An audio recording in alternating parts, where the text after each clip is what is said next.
بسم الله الرحمن الرحيم. الحمد لأهله والصلاة لأهلها أما بعد.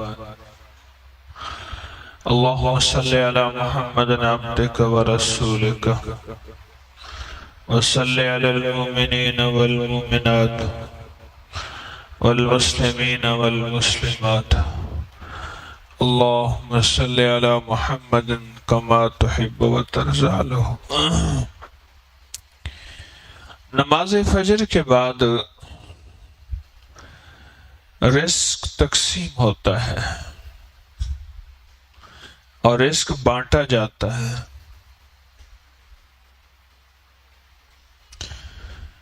آپ دراصل وہ لوگ ہیں جو نماز فجر کے بعد سورۃ یاسین پڑھ کے، اعمال کر کے، تسبیحات کر کے رزق کو کھینچتے ہیں اور اس کو اپنے قریب کرتے ہیں.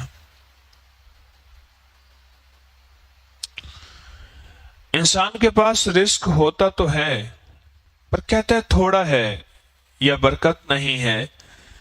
پھر تسبیحات کیوں پڑھتا ہے، وظیفے کیوں پڑھتا ہے، قرآنی آیات کیوں پڑھتا ہے، اللہ جل شانہ کا ذکر کیوں کرتا ہے؟ معلوم ہوا کچھ چیزیں ایسی ہوتی ہیں جن کا تعلق رزق کھینچنے سے، رزق کی برکت سے، اور رزق کی وسعت سے، اور رزق کی صحت سے، اور رزق کے بڑھنے سے ہے. آپ گھر سے دور ہو کے، گھر کو چھوڑ کر دراصل یہاں رزق کی تقسیم لینے آئے بیٹھے ہیں. بظاہر آپ رزق کو چھوڑ چکے ہیں. کسی کی دکان تھی وہ چھوڑ کے آیا، دفتر تھا وہ چھوڑ کے آیا، زمین، صنعت، تجارت، کاروبار وہ چھوڑ کے آیا. بظاہر رزق کے اسباب چھوڑ کے آئے ہیں، لیکن رزق کے اسباب چھوڑ کے مسبب الاسباب کے پاس آئے ہیں جو وہاں سے رزق دیتا تھا، خود براہ راست ڈائریکٹ اسی کے پاس آ کے بیٹھ گئے ہیں. اس کی مثال ایسے ہے، ایک لمبی لائن لگی ہوئی تھی اور آپ کی باری لائن کے بعد روز آتی تھی اور روز آپ کو لائن میں لگ کے کھانا، غذا، چیزیں، ضروریات زندگی ملتی تھیں. آپ نے کیا کیا؟ جو تقسیم کرتا تھا اس سے اتنا رابطہ بڑھایا، اتنا تعلق بڑھایا کہ خود اسی کے پاس آ کے بیٹھ گئے. باقی لائن لگے ہوئے، آپ آ کے بیٹھے ہیں. اب جب آ کے بیٹھے ہیں آپ کو وہ ملے گا جو لائن سے زیادہ ملے گا، کیونکہ اب تو خود ساتھ آ کے بیٹھے ہیں.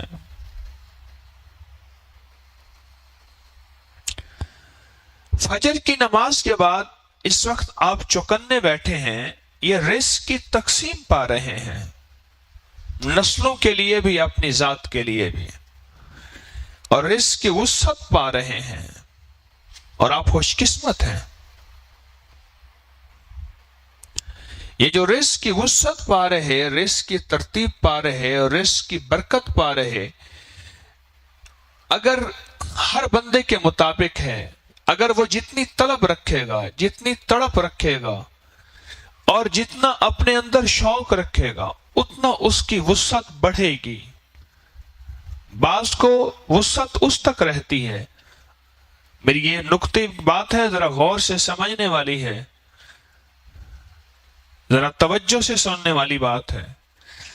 بعض کی وسعت اسی تک رہتی ہے، کہتے ہیں جی تھا، بہت کچھ تھا، گیا، سب کو ساتھ لے گیا. کئی واقعات آپ کے سامنے ہیں کہ بعض ایسی وسعت ہے کہ وہ اسی تک رہتی ہے، اور بعض کی وسعت کا عالم یہ ہے کہ نسلوں تک چلتی ہے، ایک نسل دوسری نسل. وہ تو جس کے اندر فجر کی نماز کے اوقات میں جتنا اس کے اندر طلب ہوگی، جتنی تڑب ہوگی، اور جتنا اس کے اندر بے چینی ہوگی، اور جتنا مانگنے کا اس کے اندر ڈھنگ ہوگا، اتنا اس کو وسعت بڑھتی چلی جائے گی. فجر کی نماز کے بعد یا فجر کی نماز کے وقت اعمال کرنے والا اور چوکنے اعمال کرنے والا، اللہ کے سامنے دھیان سے اعمال کرنے والے کی مثال ایسے ہے، بارش بھی ہے اور برتن بھی سیدھا ہے۔ اور فجر کی نماز میں اعمال نہ کرنے والا ایسے ہے، بارش ہے پر برتن سیدھا نہیں ہے، تو کبھی نہیں بھرے گا۔ اور فجر کی نماز پڑھنے والا اور فجر کی نماز کے بعد اعمال کرنے والا ڈھیلا ڈھالا ہے، بارش ہے برتن بھی ہے پر تھوڑا ٹیڑھا ہے، پانی آتا ہے اس میں آ کے گزر جاتا ہے پر تھوڑا سا رہ جاتا ہے۔ ایک ہے برتن اوندھا الٹا، ایک ہے برتن سیدھا اور ایک ہے برتن ٹیڑھا۔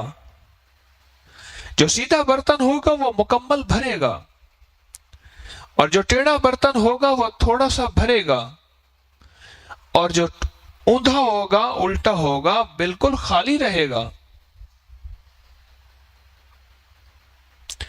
آپ حضرات کو فجر بھی نصیب ہوئی، فجر کے بعد کے اعمال نصیب ہوئے، آپ کو فجر سے پہلے کے معمولات ذکر، تسبیح، نفل، اللہ سے مانگنا، دعا، تسبیح نصیب ہوئی۔ اگر فجر کی نماز کے بعد اپنے آپ کو طلب سے تڑپ سے بٹھائیں گے، اس کی مثال ایسے ہے کہ بارش بھی ہے اور برتن بھی سیدھا ہے، اور اللہ پاک جل شانہ جس کا برتن سیدھا ہوتا ہے اس کو ضرور عطا فرماتے ہیں۔ رزق کا تعلق دو چیزوں سے ہے، ایک رزق روحانی ہے، ایک رزق جسمانی ہے۔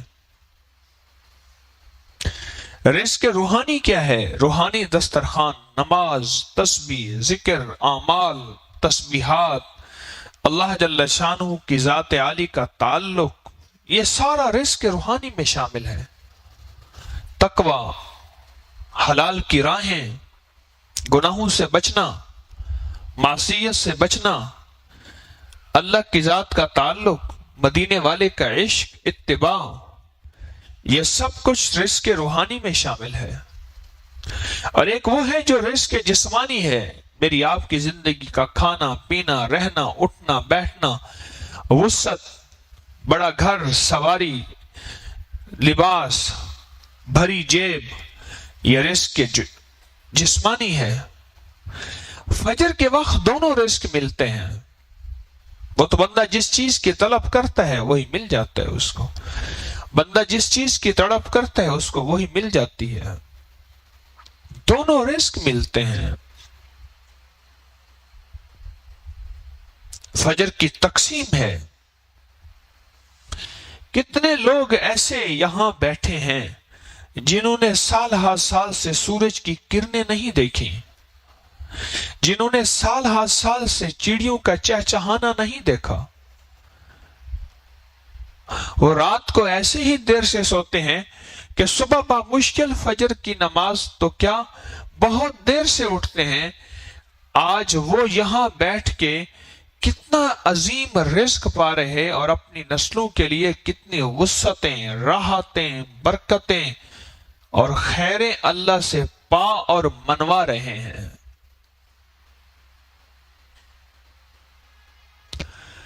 اگر روزی کا تعلق چالاکیوں سے ہوتا، ہوشیاریوں سے ہوتا اور تعلیم سے ہوتا تو پھر فیصلے کوئی اور ہوتے۔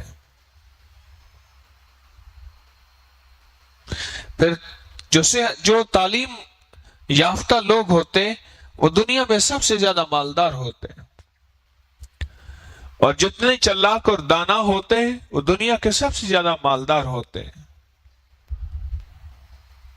اگر اس کا تعلق کس چیز سے ہوتا؟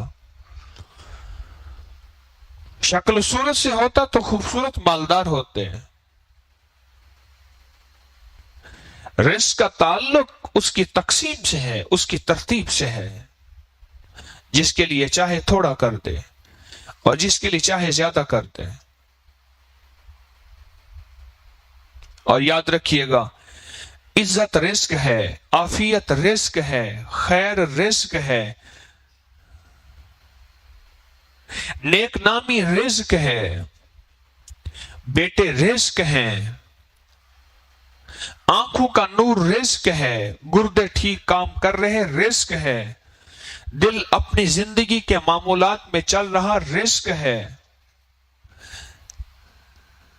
یہ سارا رزق ہے، اس کی عطا ہے۔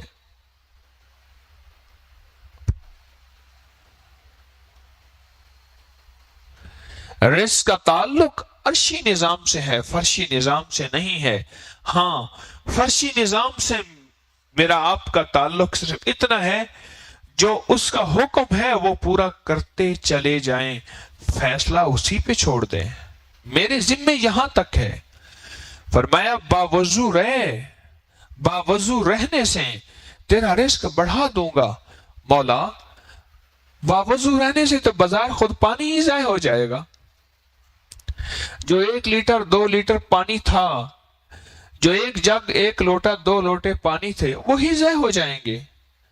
آپ کا حکم ہے کہ میں رزق بڑھا دوں گا، اور میں تمہیں سوچنے کی ضرورت نہیں، دلیل تیرا شعبہ نہیں، تیرا کام تو مان کے چلنا ہے، بس مانتا چلا جا، باقی اس کا فیصلہ ہے۔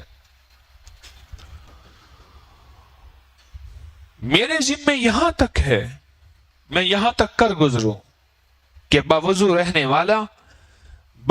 رہنے والے کا رزق میں بڑھا دیتا ہوں، ہر وقت باوضو رہنے والے کا رزق بڑھا دیتا ہوں۔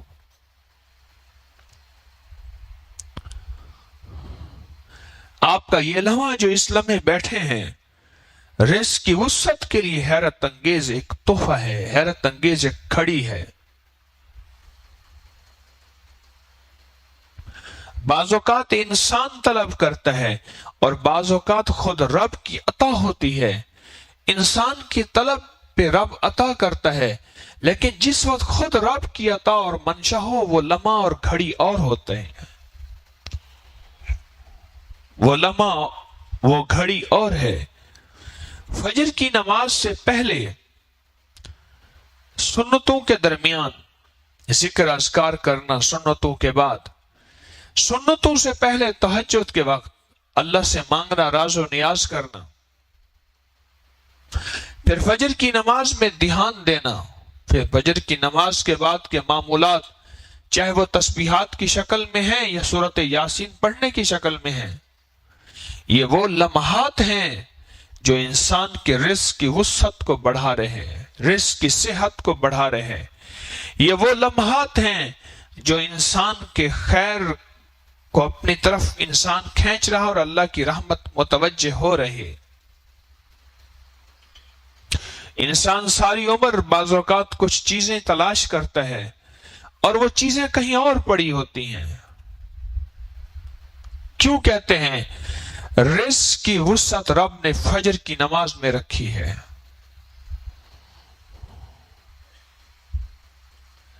انسان اس کو بازاروں میں تلاش کرتا ہے، اس کو ورکوں میں، کاغذوں میں، دفتروں میں، دکانوں میں، دیوانوں میں اور صنعتوں اور تجارتوں میں تلاش کرتا ہے، جبکہ رزق کی وسعت رب نے فجر کے لمحات میں رکھی ہیں۔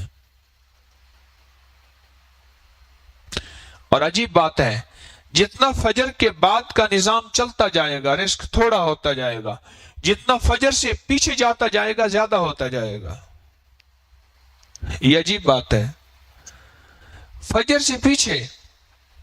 سے پیچھے سنتیں ہیں، پھر اس سے پیچھے سنتوں سے پہلے اذان کا وقت ہے، پھر اس سے پیچھے تہجد کا وقت ہے، کیونکہ اذان جس وقت ہوتی ہے تہجد کا وقت ختم ہو جاتا ہے، جسے ہم کہتے ہیں سحری کا وقت ختم ہو گیا۔ یہ جو سحری کے لمحات ہیں، اسی کو تہجد کہتے ہیں۔ جتنا پیچھے جاتا جائے گا، اتنا رزق، اتنا وسعت، اتنا برکت، اتنا خیر اور اتنا عافیت یہ اپنی بڑھاتا چلا جائے گا، اور یہ چیزیں بڑھتی چلی جائیں گی جتنا پیچھے جاتا جائے گا۔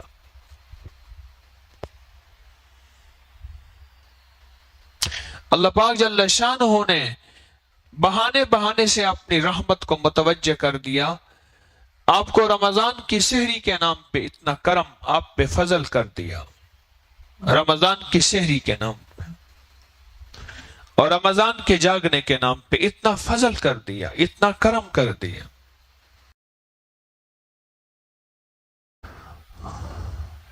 تو فجر کے لمحات رزق کے تقسیم ہونے کے لمحات ہیں، اور فجر کے لمحات رزق کے ملنے کے لمحات ہیں، اور فجر کے لمحات اس کی عطا اور شفقت کو متوجہ ہونے اور کرنے کے لمحات ہیں۔ اس کی عطا، اس کی شفقت متوجہ ہو، یہ لمحات وہ لمحات ہیں۔ ان لمحات میں اپنے آپ کو متوجہ کر لینا اور ان لمحات میں اپنے آپ کو اللہ کی ذات کے قریب کر لینا، اللہ کے ہاں اس کی بہت قیمت ہے، اور میرے رب کے ہاں اس کی بہت قدر ہے۔ میرا رب کسی کی محنت کو ضائع نہیں کرتا، اور اللہ کے ہاں اس کی محنت پہ اجر ہوتا ہے۔ ان لمحات کی قدردانی ہو، مانگنا، اللہ سے گڑ گڑانا، فجر سے پہلے، فجر کے بعد، پھر فجر سے پہلے، یعنی فجر اور اس سے کچھ کی فجر سے پہلے تہجد۔ یہ لمحات ایسے ہیں جس میں میرے رب کی رحمتیں، رب کی خیریں اور فضل متوجہ ہوتا ہے۔ یہ لمحات ایسے ہیں، اور فضل ہی ہمارے ساتھ رہے گا تو کام بنے گا، ورنہ ساری عمر رزق کے لیے دھکے کھاتے کھاتے کھاتے کھاتے کھاتے کھاتے کہنے لگا کہ میں بھی اپنی ساری عمر کے لیے رزق کے دھکے کھا رہا۔ بچہ ساتھ تھا، غالباً 8-10 سال کا بچہ تھا، اور مجھے کہا، میں جب اتنا بڑا تھا میرا ابا مجھے کہتا تھا، بیٹا انشاءاللہ جلدی ہمارے حالات پھر جائیں گے، اور میرا ابا کہتا تھا کہ بیٹا جب میں تیرے جتنا تھا میرا ابا بھی ایسے کہتا تھا۔ کہا نسل در نسل غربت، فقر، تنگ دستی، حالات، پریشانی، مسائل اور مشکلات دیکھے نسل در نسل، نسل در نسل۔ تو یہ رزق اور یہ وسعت اور یہ روح اور یہ روحانیت، اس کا تعلق عرشی خزانوں سے ہے، عرشی عطا سے ہے، اوپر کی تقسیم سے ہے، اوپر کی تقسیم سے ہے، اوپر کی تقسیم سے ہے۔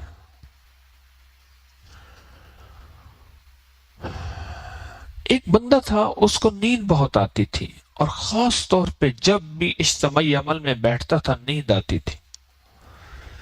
میں نے اسے ایک دفعہ کہا، دوسری دفعہ کہا، ایک دفعہ میں نے کہا تو اللہ سے مانگ، یا اللہ یہ میرے اوپر کیا چیز ہے، جو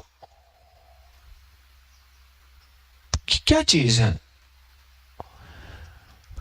آخرکار اس نے مجھے ایک دفعہ خط لکھا، اور عجیب بات لکھی کہ اللہ بہت عرصہ مانگتا رہا، پھر میں نے وہ پڑھنا شروع کر دی، یا علیم علمنی، یا خبیر اخبرنی، یا وہاب حبلی من اسرار الدنیا والآخرہ۔ میں نے یہ پڑھنا شروع کر دیا، پتہ نہیں میرے دل میں کیا بات آئی، پڑھتے یہ پڑھنا شروع کر دیا۔ تو کہا جب میں نے پڑھنا شروع کر دیا تو میں نے ایک چیز دیکھی کہ کچھ چیز ایسی ہے وہ آ کے میرے اوپر ایسی آتی ہے، کہا میں اسے ٹوپی کہوں، برقع کہوں، چھتری کہوں، ایسی آتی ہے میں اسے اونگ جاتا ہوں۔ تو کہا وہ کیا ہے؟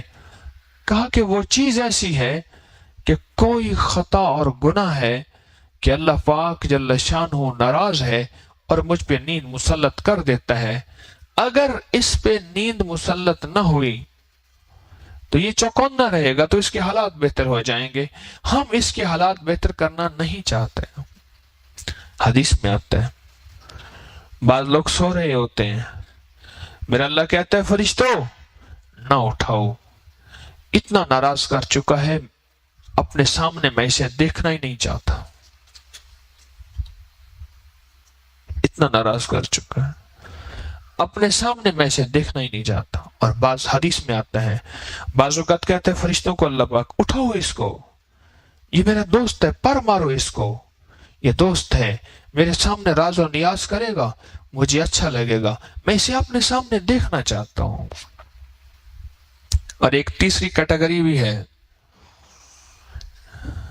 وہ بہت اونچے لوگوں کی ہے، کہیں نا ہم بھی سمجھ لیں، میں بھی سمجھ لوں. وہ ایک ایسا درجہ ہے، وہ کیا کہ فرشتہ کہتے ہیں، اللہ پاک فرماتے ہیں فرشتوں ایسا کرو، اس کو سونے دو. فرض کی بات نہیں کر رہا، نفل کی بات کر رہا ہوں. اس کو سونے دو، اس کا سونا اور جاگنا برابر ہے، ہمیں اتنا راضی کر چکا ہے، ہمیں اتنا راضی کر چکا ہے.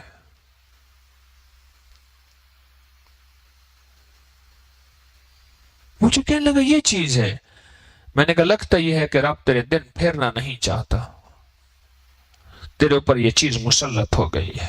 اب اللہ سے مانگ استغفار کر کے کہ مولا یہ غنودگی جو میرے اوپر اجتماعی اعمال کے اوپر مولا میرے اوپر مسلط ہے تو اس کو ختم فرما دے، یہ ورنہ میرے حالات اور میرے دن نہیں پھر سکتے.